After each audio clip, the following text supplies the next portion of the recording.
He started off writing sophisticated operas for the privileged few and ended up writing the world's first great musical for everybody, the Magic Flute.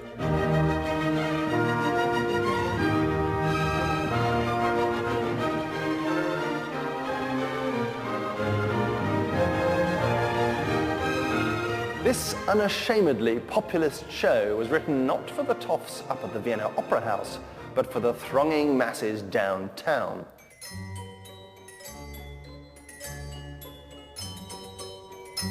Its first performance was at the vaudeville-style Freihaustheater auf der Wieden, which was run by Mozart's friend and lyricist Emanuel Schikaneder. It was an instant, and even to Mozart, slightly surprising popular triumph. The Magic Flute is an extraordinary musical fable, a one-off in the whole musical theatre repertoire. It's practically uncategorizable, part panto, part opera, part mystical journey. In today's terms, it would be a new age musical spectacular staged at an open-air folk festival. Previous hit shows, also promoted by Schikaneder, were Oberon, King of the Goblins, The Philosopher's Stone, and The Dim Alpine Gardener. The tradition then was for folklorish populist yarns with plenty of slapstick and parody. And on one level, the Magic Flute can be seen as Harry Potter the musical.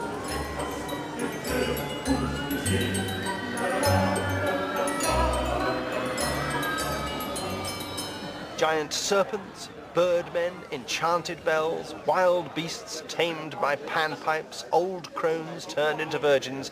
Even by the standards of opera, it looks a lot at first sight like Carry On Up the Octave. And yet, in the Magic Flute, nothing is what it seems at first sight. A deeply felt meditation on religion and spirituality lies beneath its lurid surface.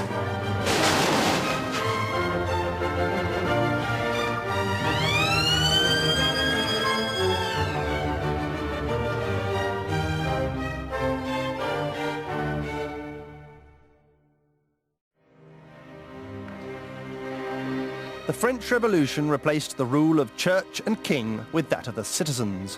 But were people themselves enlightened enough to make the perfect society from scratch? Even before the French Revolution had kicked off in 1789, moderates like Mozart had already begun to sidestep the political struggle and turn instead to a deeper wisdom of a more thoughtful kind.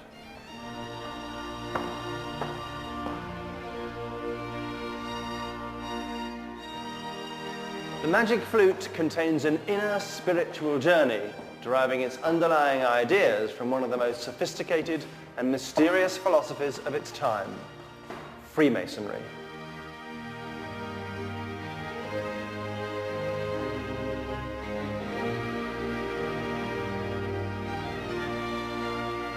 Today we're familiar with a Python-esque caricature of Freemasons as bank managers and regional police chiefs in aprons and rolled-up trousers. But the craft, as it existed in 18th century Europe, was quite different and deadly serious. Masonic lodges were the meeting places for an intellectual bourgeois elite whose aim was fundamental social change. Mozart himself was a strongly committed Freemason, seen here at a Masonic lodge in Vienna. Mozart and his fellow Mason Schikaneder wanted to write about the soul's journey from ignorance to maturity. This journey would involve personal trials of initiation, magic and ritual, so they merrily plundered the philosophy and traditions of Freemasonry. The Magic Flute is nothing less than an 18th century Masonic manifesto. The illustrated frontispiece of the published text is littered with Masonic symbols, such as a five-pointed star, or the murdered master builder of Solomon's temple, Adoniram, represented by a dead man with Mason's tools. Masonic numerology runs through its veins. The powerful number 3, for example, can be seen in its 3 mysteriously veiled ladies, its 3 little boys, its 3 slaves, its 3 temples, the 3 flats of its key, E flat major, and the 3 big chords which begin the piece.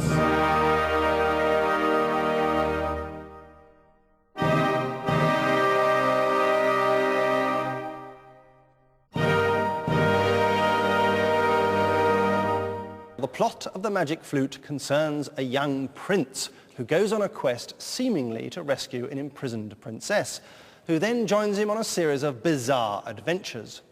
But nothing in the Magic Flute is what it seems. Villains turn out to be friendly, allies turn into enemies, and the fairy tale has a nightmarish twist. There are strong resonances with Shakespeare's The Tempest, where the moral purity of two princely youngsters is tested in a magical place. Here, Tamino and Pamina begin their trial of fire.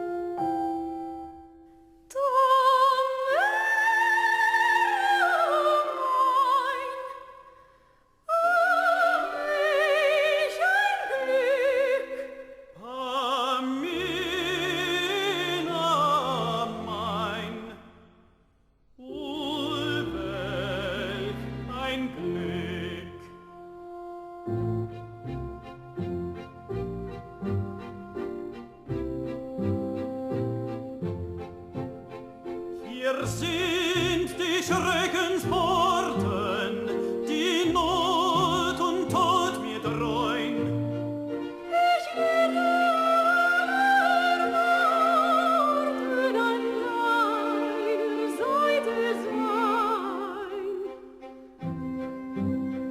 Ich sitz im Friedrich,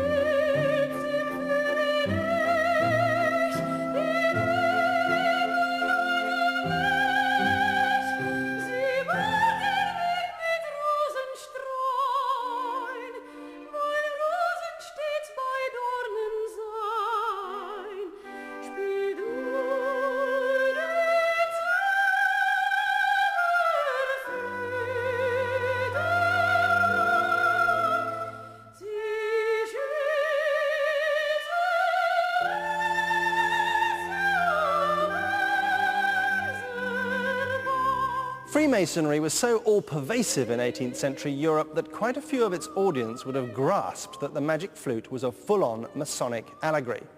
But far fewer, if any, would have realized that beneath its surface runs a more secret and controversial level altogether.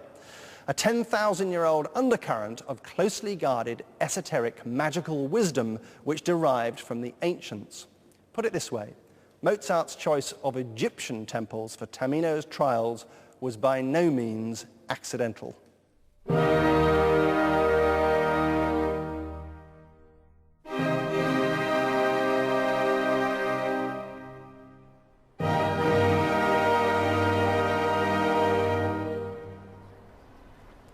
Egypt was believed to be the source of the most powerful ancient learning, the so-called Hermetic tradition. Hermetic knowledge was to be the basis of European alchemy and mysticism, and it runs like a hidden thread through the Magic Flute.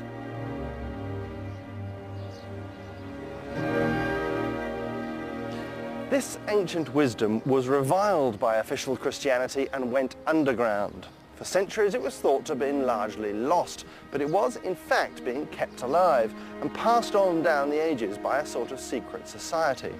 These people even had to resort to transmitting it through code and allegory because the knowledge was thought to be so precious and so dangerous.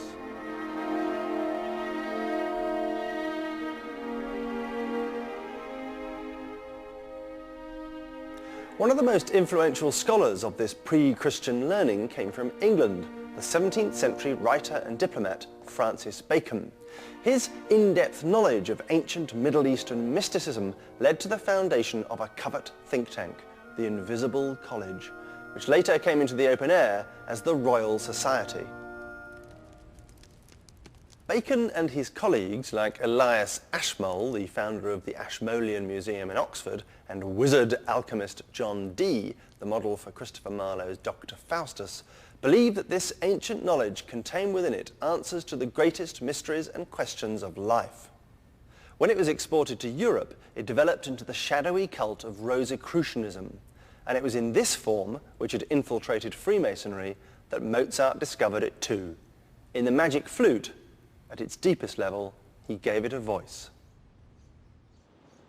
The key to Tamino's trials in the Magic Flute is the cult of the Egyptian gods Isis and Osiris.